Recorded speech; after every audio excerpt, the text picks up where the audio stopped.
घनघोर इश्क में है क्या कुछ? घनघोर इश्क, हाँ, सिर्फ एक्टर नहीं है जी, आप लिखते बहुत शानदार है, थैंक यू भाई, आदमी बहुत शानदार है, थैंक यू भाई, बोलते बहुत शानदार है, जहाँ चले जाते हैं एकदम रंग जमा देते हैं। अभी देखा बहुत सारी लड़कियां रो रही थी आपको सुन के, कुछ ही को आप कैमरे में कैप्चर कर पाए। नहीं रो तो बहुत लड़कियां रही थी, पर कैप्चर वो हो पाई जो सुंदर दिख रही थी। लड़की हर सुंदर होती है, बिल्कुल, ठीक है, वो कैमरे को वो सुंदर दिख रही है। लड़की रोती हुई भी सुंदर लगती है और लड़के कुछ हंसते हुए भी खराब दिखते हैं। बिल्कुल, लड़की हमेशा सही होती है, बिल्कुल, लड़के हमेशा गलत होते हैं। लड़कियां दो ही तरह की होती हैं, एक अच्छी और एक बहुत अच्छी। बस बस बस बस बस बस बस चलिए ये वायरल अब सारी लड़कियां शेयर करेंगे। तो घनघोर इश्क में अमित भाई आपने पूछा इसमें क्या है, तो इसमें जो भी है घनघोर है कि अगर जैसे क्या है कि इससे पहले मन पतंग दिलडोर है या चाय सी मोहब्बत है, उसमें प्रेम की कविताएं खूब सारी हैं, पर उसमें बिछड़ने की कविताएं नहीं है।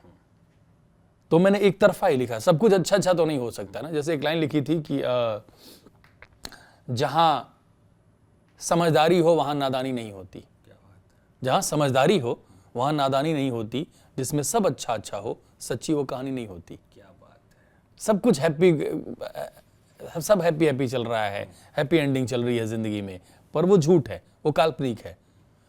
तो घनघोर इश्क में दर्द भी है, विरह भी है, टूटना भी है, ब्रेकअप्स भी हैं, और वो भी घनघोर है।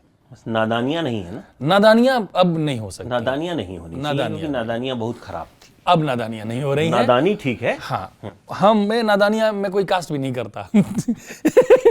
और हम इस बात का बुरा भी नहीं मानते। नहीं, फिर हम बुरा मान जाएंगे कि तुमसे तो ये उम्मीद नहीं थी।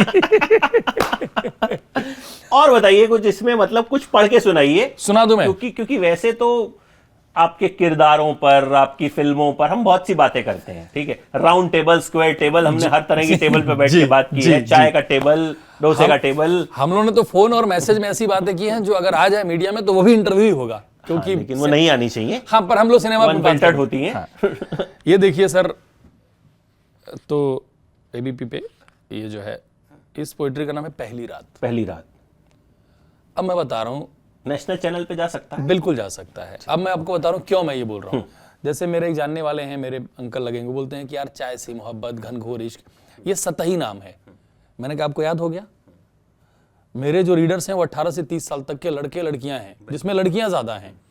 तो भाभी जी नोट करें, कोई क्या कविता पढ़ पाएगा ऐसे किसी को? दिल्ली की प्रेशर में डाल दिया, दिल्ली की हवा ऐसे ही ऐसी चल रही है। आपको पता है ज्वालामुखी फूटने वाली न्यूज? हाँ, मेरे घर में भी है, अभी फूटी नहीं है। अब कल जाएंगे ना, तो बता दीजिएगा पहुंचने के 2-3 घंटे बाद कि कैसा रहा। हाँ। तो मैं टाइटल लिखता हूँ, चाय सी मोहब्बत, मन पतंग, घनघोर इश्क। अंदर आप जाएंगे तो कविताएं मैं कोशिश करता हूँ कि आपने देख लिया ना, अब आप ये चमक देख के अंदर आ गए, अब आप अंदर आ गए, अब मैं आपको वो पढ़वाऊंगा जो मेरा मन है। तो पहली रात टाइटल से लगता है कि ओ कुछ ऐसा ना हो, तो ये मैं पढ़ता हूँ। मुझे लगता है कि रिश्तों पे और रिश्तों की जितनी समझ मुझे आई है, प्रेम से, प्रेम टूटने से लेके मैरिड होने से लेके एक बच्चे के पिता तक, तो ये सुनिए पहली रात। मैंने बोला ठीक है, उसने सुना ठीक है। मैंने बोला ठीक है, उसने सुना ठीक है। कुछ भी ठीक नहीं था उस रात हम दोनों के बीच। इस तरह की ये पहली रात थी।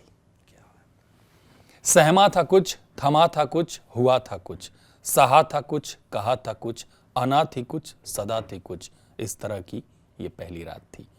एक दूसरे से भाग रहे थे, रात करवट लेती रही, दोनों जाग रहे थे। बरसात मौसम का था, बारिश सिर्फ तकिए तक हुई। कितना बुरा होता है सिसकियों का ना सुनना, और कितना बुरा होता है ना सुनना। ना सुनने की ये पहली रात थी। बंद दोनों की बात रही, पहली बार लंबी रात रही। गलती मेरी है ना, गलती मेरी है, माफी ना मांगने की, माफ ना करने की ये पहली रात थी।